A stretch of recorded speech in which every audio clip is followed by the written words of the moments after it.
Hey, it's Chris, and you know what? One of the best things about being an Apple person, about being in the Apple ecosystem, having an iPhone, is being a blue bubble person, living that blue bubble life. But you know what? iMessage is a lot more than just simple texts and sticker packs. In this video, I'm gonna talk about some shortcuts that are used, some tips that I use, and some apps that I use towards the very end that I think you should know about. And it's gonna help you not only get a lot more out of this function and feature that you use all the time, but I actually think it's gonna help you like your iPhone even more. So we're gonna start off with a few shortcuts, which is an area that I think a lot of people have stayed out of. They've steered clear of, and they actually need some help to dig in and start using it. So you remember shortcuts, Siri shortcuts. It was new in the last version of iOS. Well, there's some Siri shortcuts for iMessage. And we're gonna start with one called Share Availability as Text. So this is just in the shortcuts gallery, so you don't have to make this from scratch.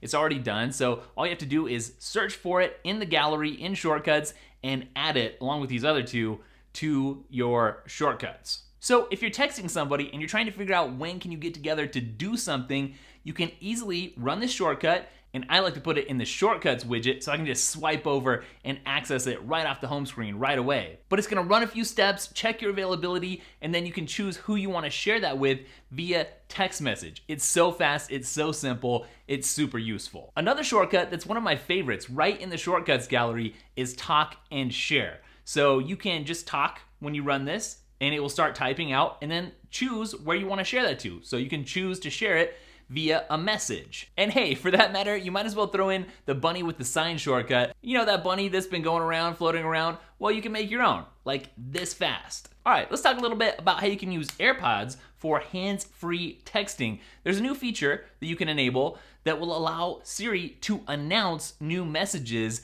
in your AirPods, or Powerbeats Pro actually. So you're gonna head into settings and notifications and then announce messages with Siri. Now I like to tweak the settings in here a little bit and say replay without confirmation, so it doesn't have to read it all back to me before sending. Like, I know what I said, and a little mistake here or there hopefully isn't gonna be that big of a deal. So I flip that off. Well, I switch it off. I mean, I don't give it the bird. And then you can further tweak that if you want to change who gets their messages read, whether it's everybody, just your contacts, your recents, or your favorites. Now this is a pretty cool feature, and I don't think you're getting that with Android or anywhere else. Next, I wanna square you away in terms of settings for messages, because there's several things that you can tweak to really enhance and personalize your experience. So head over to settings and messages, and then the first thing I like to do here is turn off send read receipts, because people in general really don't need to know when I've read their messages. But rest assured, you can go back in and turn that on for specific people later.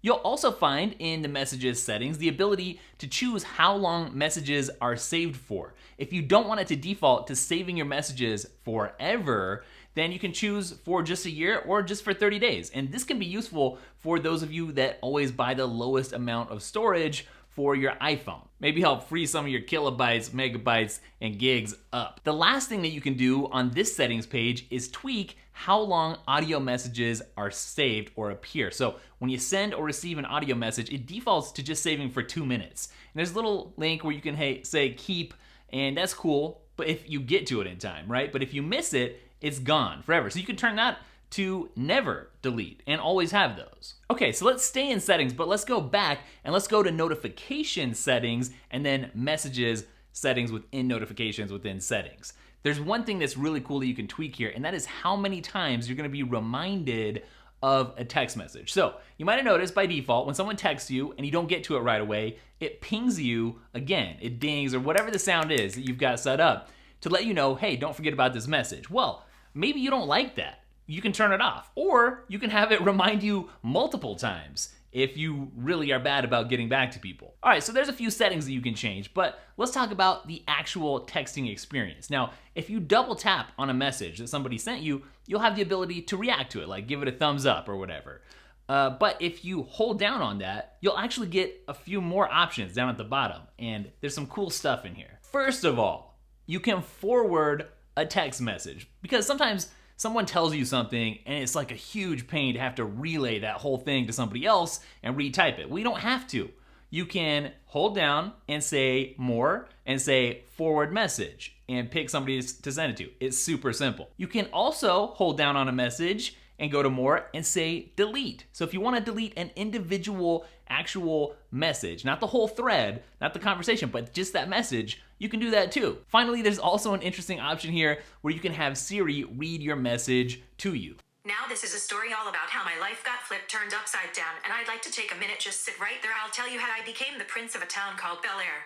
Now this next thing, I have to share it because I know there's people out there that have never heard about it, and I know there's people that have definitely figured this out, and whatever. We're just gonna mention it real quick and then move on. If you take your message screen and swipe to the left, you just drag your messages over, it'll reveal the timestamps and tell you when those messages were sent. Now, at the bottom of the iMessage screen, when you're in a conversation, an actual thread, you'll notice there's a row of apps down there. That's your app drawer.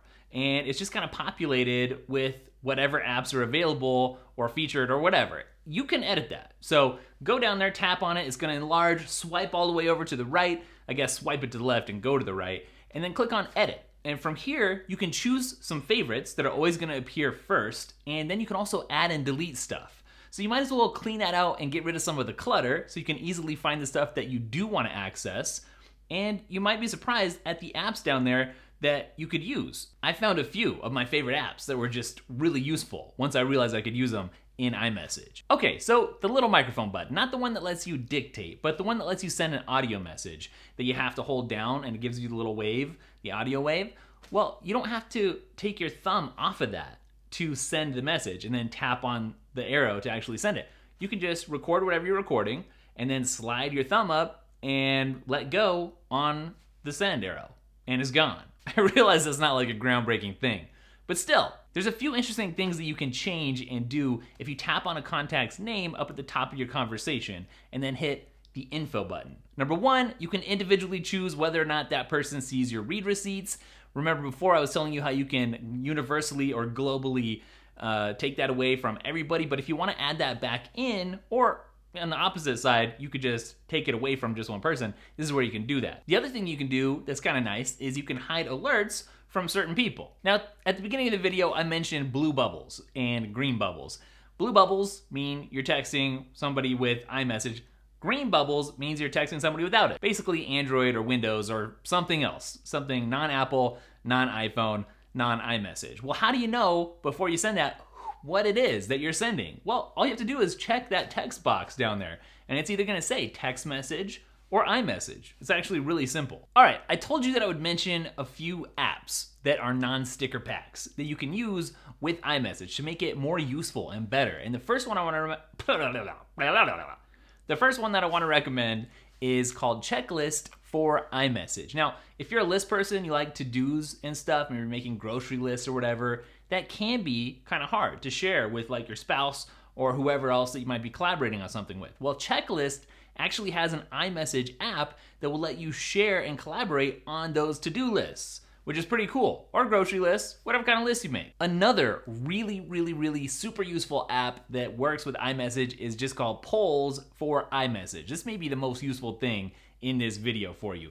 So if you're trying to decide something with a group of people, you can stick a poll in the iMessage, even if it's group text or whatever, and let people vote. Now, this is a super simple way to just figure out where you want to eat, for instance. That's just one example, but if you don't like the outcome, you can go in and add more options, right? Give people a new choice, a new option. And if you change your mind on something, you can also change your vote, which is kind of cool. I like that. So maybe deciding stuff is a little bit easier. I know certain groups of people who just can't decide on something, and maybe this could help. Something else that could be kind of useful is Plane Finder flight status. So if you want to share a live updating status of the plane that you're on with somebody really easily, just use this app and it'll give them a map and everything, and you don't have to keep them updated. Of course, one of my favorites is just the regular old YouTube app, right? If you have the regular YouTube app, then you go into iMessage, add this in. It'll let you share your most recently viewed videos. It'll give you a list, you can choose from it with somebody really quickly and easily. So if you've seen a video recently, you want to share it with somebody, this is like the easiest way. Of course, if you love sharing music with people and you're an Apple Music subscriber, then hit the Apple Music app in iMessage. That couldn't be simpler. So that's it for this iMessage primer, tips, tutorials, tricks video. I know that some of this was like review for a lot of you, but I know a lot of people like didn't know any of this. And so it's always both ends of the spectrum that I'm kind of dealing with for these videos. So hopefully you did get something out of it. Let me know what your favorite tip is down below, or if I missed something, please let me know down below, because I want to get better at it too. You guys always help me out with this. Don't forget to follow at DailyTekk, spelled Daily Tekk, on Instagram and Twitter. Check out our 2 other channels and podcast. More content coming there very soon down below as well. And I'll catch you guys in the next video. Later.